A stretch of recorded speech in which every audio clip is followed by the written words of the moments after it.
هر خوند مې نسته اوس لاندې څه جوړوي ورشه وچکونه مه راته درېږه څو ورځې دې پاتې چا ته وایه تا ته وایه کور د وطن باداره چې ما ته دې نه وویل ته نو کم بې عقله یې چې و تا ته ووایم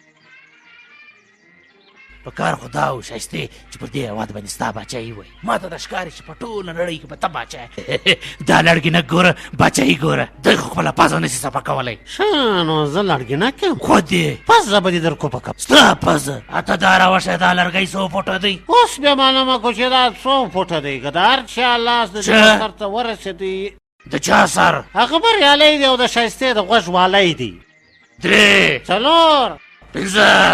5 اووه نه 10 12 11 ای ډبله بې عقله په خبره سر خلاص که نن ما ته واري راکړه بله ورځ بیا تا ته واري ولې چې دې د وزارته پسې واخلم بداره خو تا باسې به مینه ولاکه واري درکړم زما لاس ورسېدی تاسې به ډېرې لوبې لیدلې د ښایستې و مخته چې کومه لوبه زه نن کوم هغه به مې په خوب نه لیدل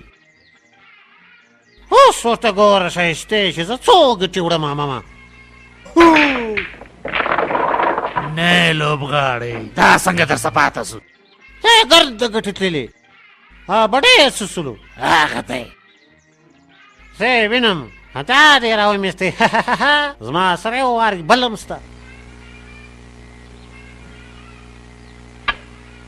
خپلې مجلې دی که دا ساده وس کار نه دی دا اوس وارې دي چې تا وکړي داخلي مې بندوی که د لرګۍ په دا پزه کې در ووم سلامۍ دی لګیا اوسه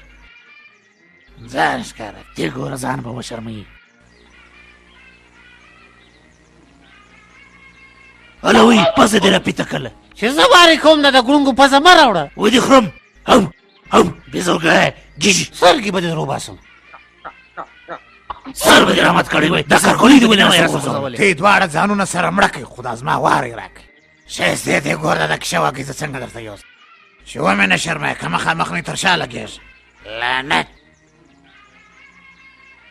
داسې یوه خواته سئ دا ستې د بس کار نه دی دا ته راګټې خو ما پخوا په پټه سترګو وړل